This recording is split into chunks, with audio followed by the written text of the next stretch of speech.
여러분 안녕하십니까? 지난 한 주간 남구청에서 있었던 소식을 모아 전해드리는 남구청 소식입니다. 먼저 첫 번째 소식입니다. 고령화 사회 진입으로 치매 인구는 해가 갈수록 가파른 상승 추세를 보이고 있습니다. 이런 가운데 남구보건소가 전국에서 처음으로 치매 환자를 위한 모델하우스 형태인 치매 안심 하우스가 문을 열었습니다. 치매 환자와 가족들에게 많은 도움을 줄 치매 안심 하우스를 박정필 기자가 다녀왔습니다. 치매 환자 가족을 위한 치매 안심 하우스입니다. 집안의 가전제품과 식기류 등 모든 물건에는 큰 글씨와 그림으로 치매 환자가 쉽게 인지할 수 있도록 했습니다. 특히 출입구인 현관에는 센서가 삽입된 배회 감지기가 설치되어 있습니다. 제가 직접 배회 감지기를 밟고 지나가 보겠습니다. 이렇게 요란한 음으로 치매 환자가 집을 나가면 보호자가 쉽게 알 수 있도록 했습니다. 남구보건소가 치매 가족을 위해 맞춤형 모델하우스로 만든 겁니다. 치매 환자가 안전하고 행복하게 가족들과 함께 살아갈 수 있도록 치매 환자 맞춤형 모델하우스를 운영하게 되었습니다. 치매와 환자와 가족들에게 많은 도움이 될 것으로 기대됩니다. 치매 환자 가족들은 치매 안심 하우스를 둘러보고 맞춤형 상담까지 받으며 집안에 필요한 목록을 꼼꼼히 점검합니다. 치매 환자를 보호만 하면 되는 줄 알았던 보호자들은 집안을 어떻게 꾸며야 하는지 알게 된 겁니다. 그냥 돌봄이 와서 보고 이렇게 하면 되는 줄 알았는데 여기 와서 하우스에서 보니까 너무 필요한 것도 너무 많았고 도움이 됩니다. 안 그래도 제가 지금 이렇게 이거는 내가 좀 준비를 해야 되겠는데 그런 것들도 있고요. 올해 치매 환자 통계 자료를 보면 울산 지역 65세 이상 노인 인구 10명 가운데 1명은 치매 환자. 고령화 사회가 지속될수록 치매 환자 수는 가파르게 상승할 것으로 예상되고 있습니다. 모델하우스 형태로는 전국에서 처음으로 문을 연 치매 안심 하우스는 치매 환자 가족들의 지침서가 될 전망입니다. JCN 뉴스 박정필입니다. 남구청은 동절기를 맞아 복지 사각지대 위기 가구를 적극적으로 발굴하기 위해 내년 2월 말까지 민관이 서로 협력해 겨울철 복지 사각지대 집중 발굴 기간을 운영합니다. 중점 발굴 대상은 코로나19 이후 경제적인 타격을 입은 위기가구 또는 생계 곤란자, 노숙인, 독거노인 등입니다. 발굴된 복지사각지대 대상자는 동행정복지센터 및 구청에서 종합상담을 통해 맞춤형 급여, 차상위, 긴급 지원 등 대상자의 욕구와 위기 상황에 맞는 서비스를 제공받게 됩니다. 남구청의 코로나19 결식 우려 아동을 발굴해 다음 달까지 급식비를 한시적으로 지원합니다. 이번 급식비 지원 사업은 한시적으로 국비를 투입해 기존 급식 지원 대상자 1,470명과 코로나19 장기화로 결식이 우려되는 아동을 신규로 발굴해 급식비를 지원하게 됩니다. 지원 대상은 18세 미만 기초생활보장 수급자와 차상위 가정, 한부모 가정 등의 아동으로 각동 행정복지센터를 방문하거나 온라인으로도 신청할 수 있습니다. 남구청이 공공 일자리 청년 참여자들을 위한 새로운 취업, 창업 트렌드 특강을 운영했습니다. 특강은 공공 일자리에 참여하고 있는 청년 50여 명을 대상으로 2개 조로 나눠 17일과 18일 2회에 걸쳐 남구 일자리 종합센터에서 진행했습니다.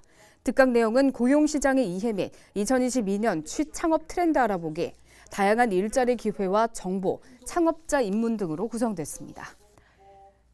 남구청은 단계적 일상 회복에 발맞춰 외래 관광객 유치 전쟁에 뛰어들기 위해 가이드북 제작을 했습니다. 기존 관광 지도의 틀을 벗은 가이드북은 포토트립 울산 남구라 이름을 짓고 이른바 SNS에 사진을 업로드하기 좋은 사진 맛집 추천 스폿을 환건으로 묶었습니다. 그리고 관광의 소비를 아끼지 않는 30, 40대를 타깃으로 맛집 및 인생샷을 건질 수 있다는 관광지와 카페 등 핫플레이스를 소개해 지역 상권 활성화도 도모한다는 그림을 그렸습니다. 이 가이드북은 남구청 문화관광 홈페이지에 곧 업로드될 예정입니다. 남구도시관리공단은 고래문화특구를 방문하는 관광객이 현장에서 느끼는 불편사항을 해소하기 위해 고래문화특구 통합 발권 시스템 개편을 추진합니다. 현재 고래문화특구에 있는 시설에 입장하기 위해서는 종합 매표소 방문 후 입장권을 구입했으며 주말, 성수기 등에는 대기 고객의 발생으로 방문객들이 큰 불편을 겪어왔습니다. 이에 공단에서는 철저한 방역관리 및 방문객 편의 향상을 위해 대면을 최소화한 발권 시스템을 구축하기로 하며 2021년 연말까지 프로그램 개편을 마무리하고 2022년 1월과 2월 시범 운영을 거쳐 3월부터 본격적으로 시행할 예정입니다. 남구청은 11월 한 달간 숲 가꾸기 기간을 맞아 지난 17일 두왕동 산 91의 1일원에서 2021 숲 가꾸기 행사를 개최했습니다. 이번 행사는 서동우 구청장을 비롯해 자연보호협의회 회원 등 100여 명이 참석해 올해 초 식재한 편백나무에 비료 주기를 실시했습니다. 편백나무는 온대 남부지방에 식재하기 좋은 수종으로 미세먼지 저감과 온실가스 감축 등 대기 환경 개선에도 크게 기여할 것으로 기대됩니다. 이어서 간추린 소식입니다. 남구청은 공공시설물 유지관리 실태 점검을 내년 1월 14일까지 실시합니다. 이번 안전점검 대상은 19개 부서, 동행정복지센터 및 남구도시관리공단 등에서 관리하고 있는 공공시설물 총 179곳이 해당됩니다. 건축물 균열과 결함 등 시설물에 대한 전반적인 상태 점검을 하며 점검을 완료한 후 경미한 사항을 현장에서 즉시 시정 조치할 예정입니다. 남구청은 활력 넘치는 직장 분위기를 조성하기 위해 지난 12일 차오름센터 3층에서 맛있는 소통, 달콤한 공감이라는 소통의 시간을 마련했습니다. 구청장과 부서의 막내 직원 15명이 여러 가지 모양의 쿠키를 함께 만들면서 자유로운 주제로 진솔한 대화를 나누는 시간을 가졌습니다.